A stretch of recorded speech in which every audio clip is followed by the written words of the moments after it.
Hello everyone.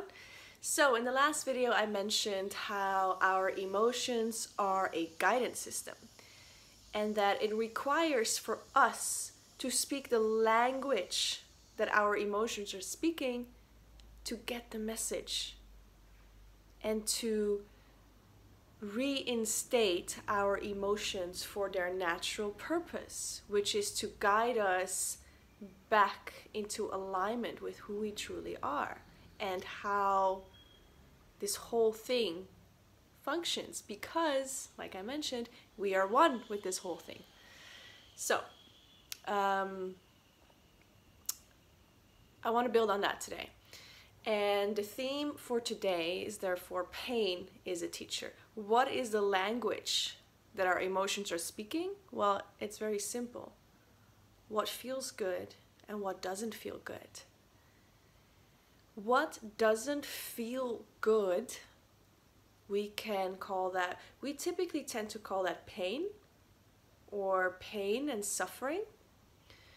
Pain being the first sensation that we run into. Suffering tends to be what happens to pain when, instead of learning from it, we create more stories around the initial story, and instead of learning, we keep thinking that it's outside of ourselves. So it's kind of like a victim mode, and then the suffering intensifies. But pain is that first signal, that first sensation. Pain is an alarm going off. Hello, there's something here that you're running into, and you might want to look at that. Just for your own sake. So anything that doesn't feel good is your barometer for what's going on. And on the other hand, everything that does feel good lets you know that you are moving closer and closer and closer towards what is true, closer and closer towards what is real, closer and closer towards staying within the nature of reality, the structure of existence, the universal laws guiding our experience.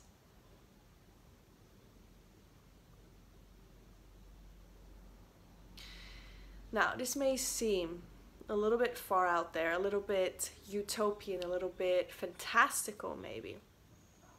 So you're saying that I'm just supposed to feel good all the time?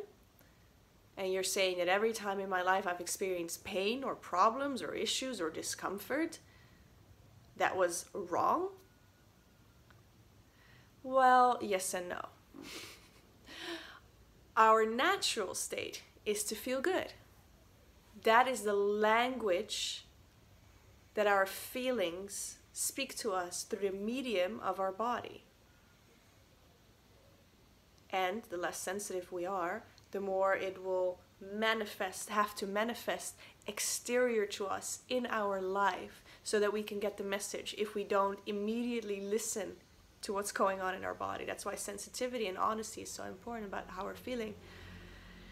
So yes and no, we are supposed to feel good all the time, but that doesn't mean that you're wrong, that you've ever done anything wrong if you haven't felt good. That's part of the whole experience. We are here because we wanted to learn what it feels like to not feel good. Why? Because contrast teaches you something that the lack of contrast doesn't. So by us learning, by us getting to experience what we are not, which is, let's say, the opposite of, or the lack of, unconditional love, unconditional excitement, compassion, passion, joy, happiness, all those things. We get to experience what it feels like to not feel that all the time. Because once you've experienced what you're not, you just have a much stronger idea of what you are. So we'll go more into this in another video. But yes, feeling good is the language that your true self is speaking to you and saying, like, yep, this is it, keep going, this is it, this is how you're supposed to feel. And anything out of alignment with that will let you know that you're simply going in a direction that you don't have to. You get to. There's nothing wrong with you. Like as a child, you don't know that sticking your hand in the fire is gonna hurt you. Doesn't mean that you're stupid. Doesn't mean that you're a bad person. Doesn't mean that you should have known. Of course not. If we're here to learn, that implies that we should not have known. But if you want to learn this stuff, well, this is how it works. So, let's have a little look though at what feels good versus what doesn't feel good. Because some of us might be tempted to think like, well, but, you know, drugs. Okay, if I'm supposed to feel good, I might as well just do a bunch of drugs because that feels good, right? No. Not if you're truly honest with yourself. And not if you start to... So here's the thing. If you're not at a level of sensitivity of what truly feels good to you in the moment, you'll be able to glean it from your overall feeling. So not just in this moment, how do I truly feel on a day-to-day basis? How do I feel on a week-to-week, month-to-month, year-to-year basis? Because yes, you are supposed to, as in that is truth. Really, really good. You are supposed to. It is your birthright to live, to experience heaven on earth. What does that mean? That means that, and this doesn't have anything to do with your physical outer circumstances. They might change, but I want you to forget about that for a moment, just for a moment. Because I've lived my dream life. Or let's just say I've lived a life very, very, very similar to the one that I do today. Geographically speaking, like a lot of elements in a way the same. Or even better from a certain perspective. And yet I was in hell. I was in absolute hell. And I've been in hell for most of my life. And these days, it's very hard even to imagine it sometimes. I won't even describe it as I'm living my dream life because, again, the outer circumstances have nothing to do with it. That's why I prefer to say I feel like I live in heaven on earth, because that is my inner state. This is how I feel regardless of my circumstances. But then my circumstances, just in a more subtle kind of way, do reflect this back to me, like, this is how good you're feeling, this is how happy you are, this is how in alignment you are. And so effortless. Every day, I think to myself, I realize, like, I didn't know life could be this good. But now that I know, it feels so natural, and you instantly realize, like, this is how life is supposed to be. And it has nothing at all whatsoever to do with spiritual bypassing. It's been a long, long, long journey and long process. So to come back to this idea of, oh, it feels good, so I'm going to go for it. Well, you can... So if you can't in each moment, if your discernment, your sensitivity isn't enough, pay attention to your overall. Are there still many ups and downs? Do you still truly deep down feel every day like maybe something is missing? Do you keep running into the same relationship issues or money issues or anything that's still kind of like not really making sense, not really smooth and effortless? Then those are still representations of how you're truly feeling, and they are manifesting over time in your feeling, they're manifesting in your life, reflecting back to you like there is still something. So when I say feeling good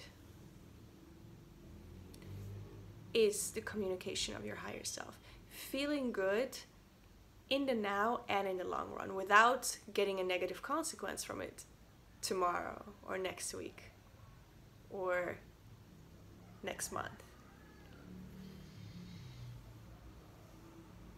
And so feeling bad, that can be anything. Anything, if you're honest with yourself. And so again, we come back to this level of brutal honesty. How do I really feel? If you don't feel good, if there is something that doesn't feel good, that is a message for you to decipher. So this is the basics of emotions as a language. Feeling good,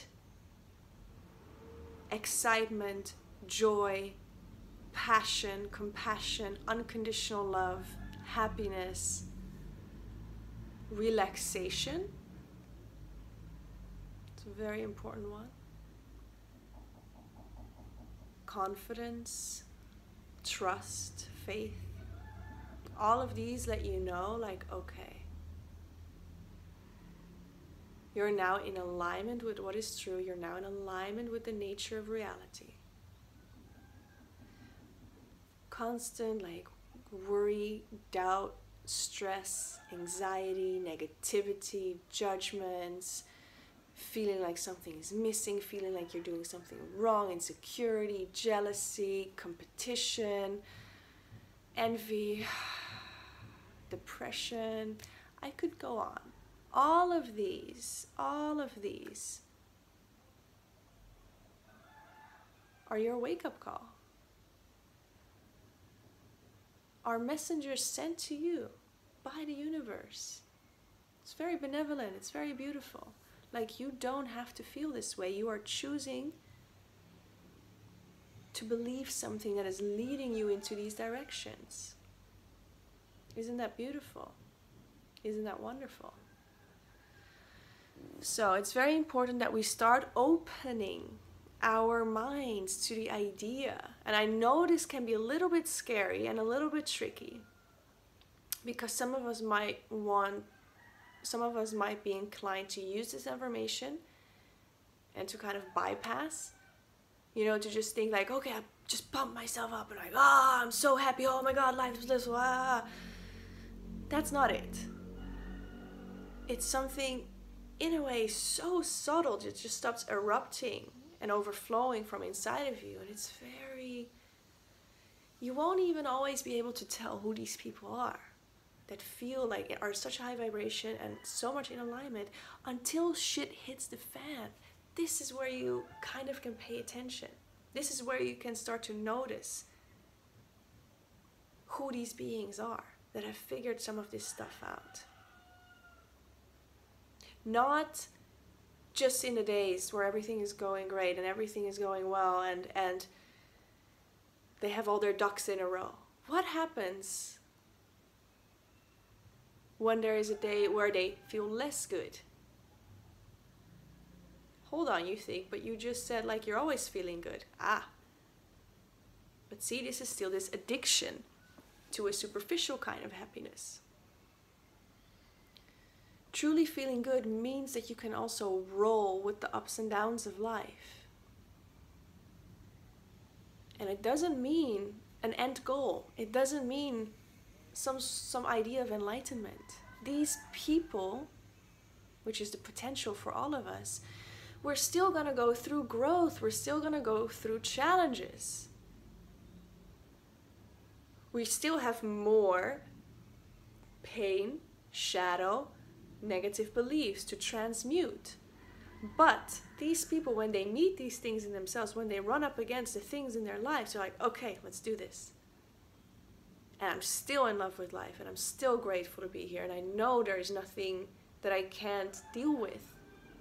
And I know life isn't against me, and I know this person isn't against me, or that person and my partner isn't. So just the quality of how they meet life, all of it, the contrast of it. So it's not about someone, some version of an enlightened person that's just always just like smiling and nothing happens in their life, and it's not that. At the same time, the other risk might be to get so to not even believe that this is possible. And trust me, this has been me for most of my life. I could not wrap my head around feeling good consistently.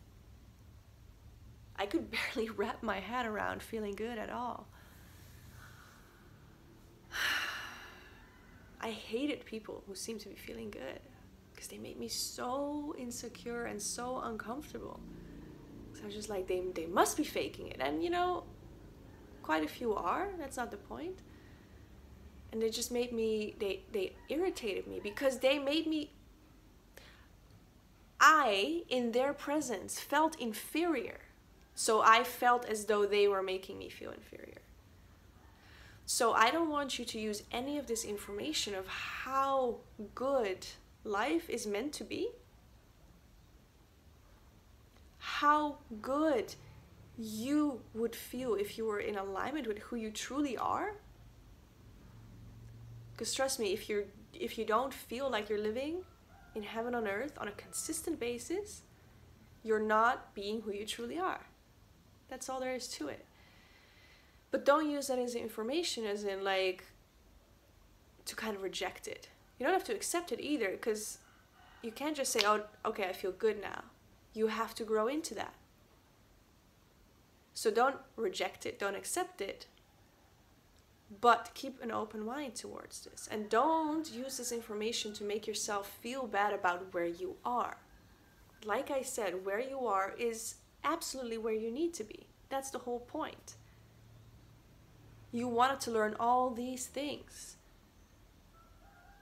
And those of us who have experienced a lot of pain, a lot of trauma, we're supposed to, you know, we did this for a reason. We wanted this experience because you should further into feeling good that much faster. The more pain you're struggling with, the greater your potential to wake up and end up far on the other side. Where most people who don't experience that much pain and suffering and struggle in their life, it's going to actually take them longer. We have more to work with. That's what I want you to know. So it's not like, oh, I don't feel good all the time. Oops, something must be wrong with me. No, not at all. It's just you have more to work with. So it might take a little bit longer. And it might look a little bit more shitty for you for a little while. And you might compare yourself to others and be like, oh, I'm just doing it wrong. It's like, no, you have more to work with. It looks shittier. It's going to perhaps take a bit longer. But the results of where you're going to end up, where you are meant to end up, how you set this whole thing up for yourself is also going to blow you away. Alright, so if you want more, follow me on Instagram, Facebook, Imaya Sabine and the Psycho-Spiritual Therapist. If you want to go really deep with this work, check out imayasabine.com/subscribe, where you will find actual tools to implement this stuff into your life, to find belief systems, to learn more about emotional intelligence, and not just to hear about it, but to have practical, applicable tools for day-to-day life. See you in the next video.